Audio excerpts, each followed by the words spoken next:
ಮಾಡಿ 6 ಗಂಟೆ ಆಗಿದೆ ಅಧ್ಯಕ್ಷರೇ. ಮಾನ್ಯ ಅಧ್ಯಕ್ಷರೇ, ಲಕ್ಷ್ಮಣ್ ಸವದಿ ಅಪ್ಪಜ್ಜಿಗೌಡರು ಇಲ್ಲಲ್ಲ? ಸಂತೋಷ್ ಅವರೇ,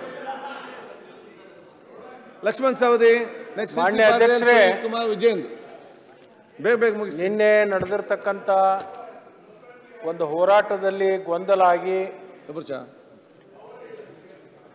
ಒಂದು ಘಟನೆಯ ಇವತ್ತು ಬೆಳಗಿನಿಂದ ಅನೇಕ ಮುಖಂಡರು ಇದರ ಬಗ್ಗೆ ಅನೇಕ ಚರ್ಚೆಗಳನ್ನು ಮಾಡಿದ್ದಾರೆ. ಈ ಚರ್ಚೆ ಮಾಡ್ತಾ ಮಾಡ್ತಾ ಮಾಡ್ತಾ ಕೊನೆಗೆ ಈ ಮೀಸಲಾತಿ ಹೇಗೆ ಸಿಗಬೇಕು,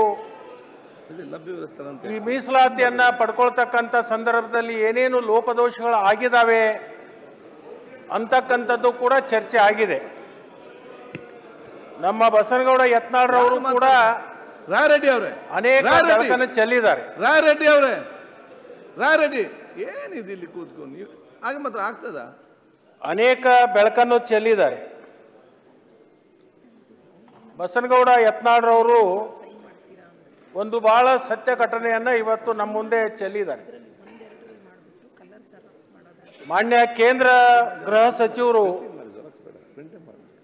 ಅಮಿತ್ ಶಾಜಿ ಅವರು ಇಲ್ಲಿರ್ತಕ್ಕಂಥ ಮುಖಂಡರನ್ನ ಎಲ್ಲವನ್ನು ಕರೆಸಿಕೊಂಡು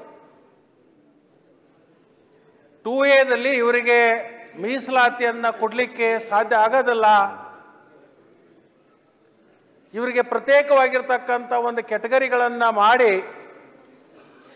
ಪಂಚಮಶಾಲಿ ಲಿಂಗಾಯತರಿಗೆ ಮತ್ತು ಒಕ್ಕಲಿಗರಿಗೆ 4% ಮೀಸಲಾತಿಯನ್ನು ಕೊಟ್ಟು ಆ ಎರಡೂ ಸಮುದಾಯಕ್ಕೆ ನ್ಯಾಯವನ್ನು ಕೊಡಲಿಕ್ಕೆ ಅವತ್ತಿನ ಹಿಂದಿನ ಸರ್ಕಾರದ ಮುಖ್ಯಮಂತ್ರಿಗಳಾಗಿರ್ತಕ್ಕಂಥ ಬೊಮ್ಮಾಯಿ ಅವರಿಗೆ ಕಿವಿ ಮಾತನ್ನು ಹೇಳಿ ಇಲ್ಲಿ ಅದನ್ನು ಅನುಷ್ಠಾನವನ್ನು ತರಲಿಕ್ಕೆ ಪ್ರಯತ್ನವನ್ನು ಮಾಡಿದರು.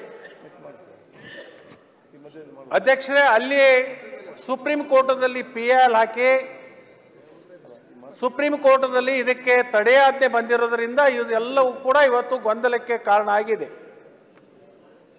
ಇಲ್ಲಿ ವಾದ ವಿವಾದಗಳನ್ನು ಯಾವುದೇ ರೀತಿಯ ತಡೆಯಾಜ್ಞೆ ಇಲ್ಲ. ಯಾಕೆ ಜನರ ದಿಕ್ಕು ತಪ್ಪಿಸ್ತೀರಿ? ಯಾವುದೇ ರೀತಿ ತಡೆಯಾಜ್ಞೆ ಇಲ್ಲ.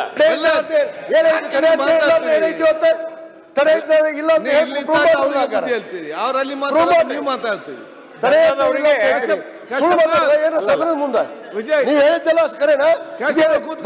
ನಿಮ್ ಸರ್ಕಾರ ಅಲ್ಲ, ಸಾಲಿಸಿಟರ್ ಜನರಲ್ ಇದು ಬರ್ಕೊಟ್ಟಿದ್ದ ಕಾಗದ ನಿಮ್ ಸರ್ಕಾರ ಅಲ್ಲ. ಕೂತ್ಕೊಳ್ಳಿ, ಮತ್ತೆ ನೀವು ಯಾವ ತಡೆ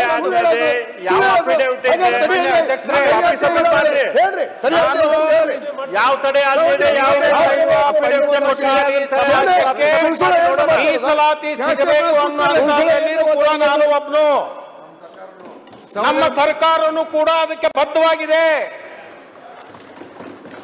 ಇದನ್ನ ಮುಖ್ಯಮಂತ್ರಿಗಳನ್ನ ಮೊದಲು ಮಾಡಿಕೊಂಡು ನಾವೆಲ್ಲರೂ ಕೂಡ ಘಂಟಾಘೋಷವಾಗಿ ಹೇಳ್ತೀವಿ, ಆ ಸಮಾಜಕ್ಕೆ ಮೀಸಲಾತಿ ಸಿಗಬೇಕು ಅಂತ ಹೇಳಿ. ದಯವಿಟ್ಟು ಬೆಲ್ಲದವರೇ, ನೀನು ಮಧ್ಯದಲ್ಲಿ ಮಾತನಾಡುತ್ತಾ ಹೋದ್ರೆ ಲೀಡರ್ ಆಗ್ಲಿಕ್ಕೆ ಆಗಲ್ಲ. ನೀವು ನಾದ ಸಮಾಜ ಆ ಸಮಾಜಕ್ಕೆ ನ್ಯಾಯಯುತವಾಗಿ ನಿನ್ನ ಬೇಡಿಕೆಯನ್ನು ಈಡೇರಿಸಿದಾಗ ಮಾತ್ರ ನಾಯಕ ಆಗ್ಲಿಕ್ಕೆ ಸಾಧ್ಯ ಆಗುತ್ತೆ. ನಿನ್ನ ಪರವಾಗಿ ನಾವು ನಿಲ್ತೀವಿ. ನ್ಯಾಯಸಮ್ಮತವಾಗಿ ಹೋರಾಟ ಮಾಡಿ ಆ ಸಮಾಜಕ್ಕೆ ಸಿಗಬೇಕಾಗಿರ್ತಕ್ಕಂಥ ನ್ಯಾಯವನ್ನ ಒದಗಿಸಲಿಕ್ಕೆ ನಾವೆಲ್ಲರೂ ಕೂಡ ಬದ್ಧರಾಗಿದ್ದೀವಿ. ನಾವು ಯಾರು ಕೂಡ ವಿರೋಧಿಲ್ಲ.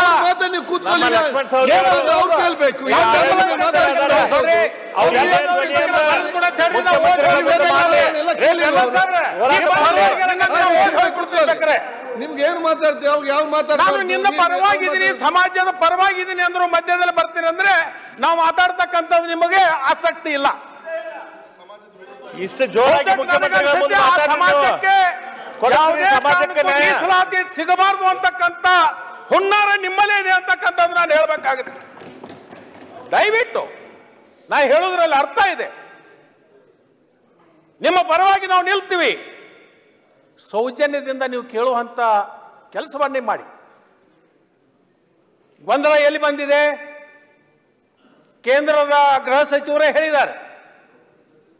2A ದಲ್ಲಿ 104 ಸಮಾಜಕ್ಕೆ ಅನ್ಯಾಯ ಆಗಬಾರ್ದು ಅಂತ ನೀವೇ ಸ್ಟೇಟ್ಮೆಂಟ್ ಮಾಡಿದ್ರಿ. ಅದಕ್ಕೆ ನಾನೇನು ಹೇಳೋದಂದ್ರೆ, ಆ ಉಳಿದಿರ್ತಕ್ಕಂಥ ಯಾವ ಸಮಾಜಕ್ಕೂ ಅನ್ಯಾಯ ಆಗೋದು ಬೇಡ.